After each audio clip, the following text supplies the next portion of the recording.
Hello students, आज मैं आप लोगों को बीकॉम सेम 4 का जो टैक्सेशन है उसमें चैप्टर नंबर 4 जो है डिडक्शंस एंड रिलीफ એટલે કે કપાતો અને રાહતો, उसमें मैं आज आप लोगों को सम नंबर 3 कराने वाली हूँ।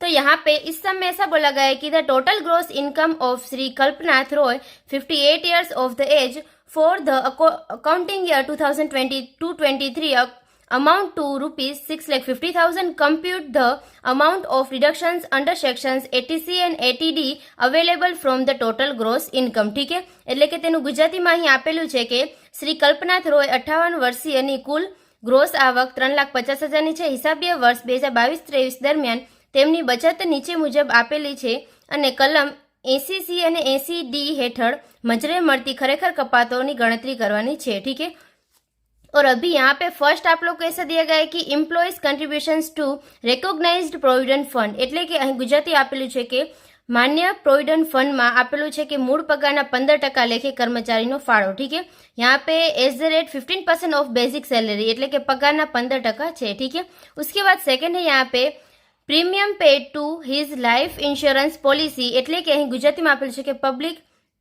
અહીં ₹40,000 અંગત જીવન વીમા પોલિસી નો વીમो है। ठीक है, टेक बिफोर 1 अप्रैल 2012 रुपीज 40,000। ठीक है, यहाँ पे आप लोग को अमाउंट दिया गया है 9,000 का। उसके बाद थर्ड यहाँ पे है paid into public provident fund, એટલે કે पब्लिक प्रोविडेंट फंड ની ભરેલ રકમ છે। फोर्थ है यहाँ पे contribution under ULP of LIC, એટલે કે અહીં जीवन वीमा पॉलिसी निगमनी यूनिट संकलित वीमा योजना છે। उसके बाद फिफ्थ नंबर का यहाँ पे है investment in the eligible share of power sector companies. ठीक है, એટલે કે ગુજરાતીમાં આપેલું છે કે પાવર સેક્ટરની માન્ય પબ્લિક કંપનીના શેરોમાં રોકાણ છે। उसके बाद 6 नंबर का यहाँ पे deposit placed with SBI for 5 years period, એટલે કે ગુજરાતીમાં આપેલું છે કે સ્ટેટ બેંક ઓફ इंडियाની 5 वर्षीय मुदतनी फिक्स डिपोजिट। ठीक है, उसके बाद आगे यहाँ पे 7th नंबर का है paid ₹35,000 towards mediclaim insurance policy of self, એટલે કે અહીં પોતાની मेडिक्लेम वीमा पॉलिसी अंगे भरेल प्रीमियम છે। तो भी यहाँ पे आप लोग को क्या करना है, तो अंडर सेक्शन 80C का हम लोग कितना डिडक्शंस हम लोग को मिलेगा वो काउंट करेंगे। ठीक है, तो यहाँ पे आप लोग को इस तरह से टेबल बनाने पर्टिकुलर्स एंड अमाउंट का, और यहाँ पे हम लोग लिखेंगे अंडर सेक्शन 80C में। ठीक है, तो यहाँ पे फर्स्ट इन्फॉर्मेशन आप लोगों को ऐसी दी गई है कि employees contribution to recognised provident fund as the 15% of basic salary. ठीक है, और अमाउंट कितनी है 14,500, यानी कि ये पूरे का पूरा हम लोगों को डिडक्शंस में मिलेगा। ठीक है, तो यहाँ पे अंडर 80C में हम लोग फर्स्ट क्या लिखेंगे, तो यहाँ पे हम लोग लिखेंगे एम्प्लॉइज कंट्रीब्यूशन इन PPF। ठीक है, यानी कि यहाँ पे होगा प्रोविडेंट फंड PF हो जाएगा। ठीक है, तो यहाँ पे अमाउंट हम लोग कौन सी लिखेंगे, तो 14,500 की अमाउंट लिख देंगे।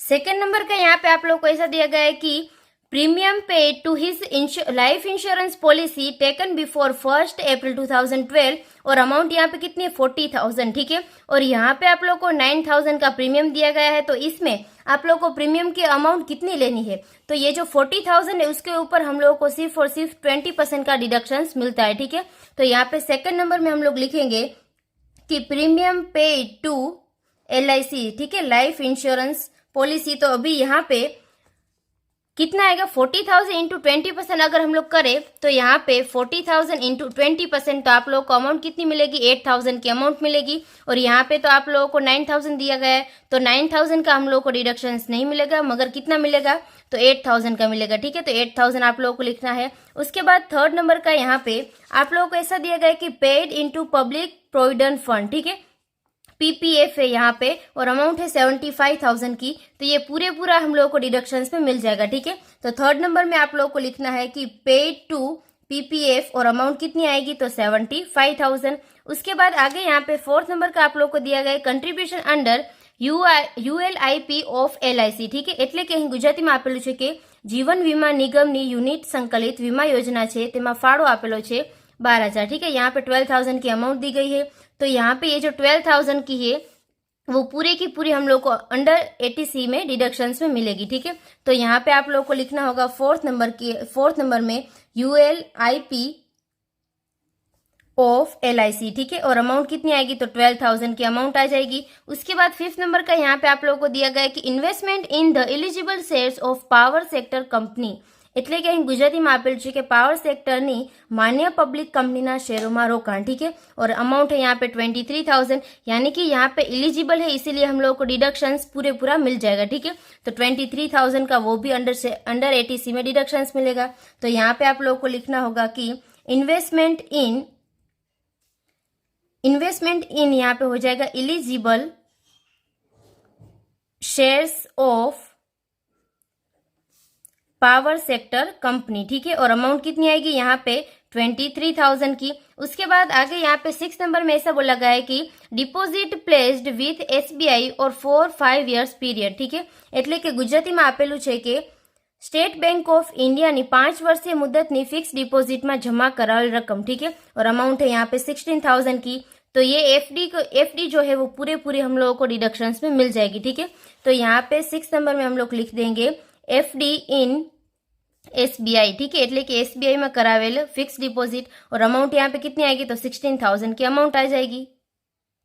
उसके बाद यहाँ पे आप लोगों को ऐसा दिया गया है कि paid ₹35,000 towards mediclaim insurance policy of self, ठीक है, એટલે કે અહીં પોતાની मेडिक्लेम वीमा पॉलिसी अंगे भरेल प्रीमियम છે, तो इसकी अमाउंट जो है आप लोगों को किस में डिडक्शंस में मिलेगी तो वो मिलेगी यहाँ पे अंडर सेक्शन 80D में, ठीक है, और 80D में तो मिलेगी मगर कितनी मिलेगी तो यहाँ पे सेल्फ का जो मेडिक्लेम होता है उसमें 25,000 तक ही आप लोगों को डिडक्शंस में मिलता है। तो यहाँ पे आप लोगों को लिखना होगा कि सेल्फ मेडिक्लेम और अमाउंट कितनी आएगी 25,000 की, ठीक है। यहाँ पे 35,000 आप लोगों को नहीं लेना है बल्कि डिडक्शंस में आप लोगों को 25,000 ही मिलता है, ठीक है। तो यहाँ पे हम लोग अमाउंट लिखेंगे 25,000 की, और यहाँ पे जो अंडर सेक्शन 80C है उसमें आप लोगों को लिमिट एक होती है 1,50,000 की, वहां तक ही आप लोगों को डिडक्शंस मिलता है, ठीक है। तो अभी हम लोग क्या करेंगे, फर्स्ट से लेके 6 तक का टोटल करेंगे। अगर 1,50,000 तक हो रहा है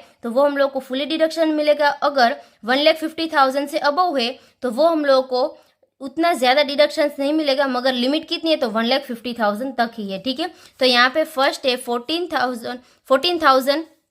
14,500 प्लस हम लोग करेंगे 8,000 प्लस 75,000 प्लस 12,000 प्लस 23,000 और प्लस यहाँ पे हम लोग करेंगे 16,000, तो आप लोग को अमाउंट मिला 1,48,500, ठीक है।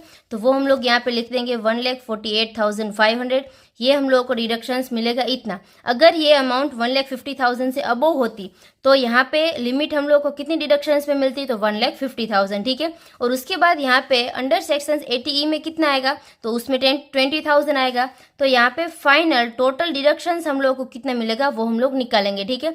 तो इसमें आप लोग को ऐड करना होगा 25,000, तो ऐड हम लोग करेंगे 25,000, तो आप लोगों की अमाउंट कितनी आएगी तो 1,73,500 की अमाउंट आई, ठीक है। यानी कि यहाँ पे आप लोगों को अंडर सेक्शन 80C और 80D में टोटल होके कितना डिडक्शंस मिलेगा तो 1,73,500 तक का डिडक्शंस मिलेगा, ठीक है।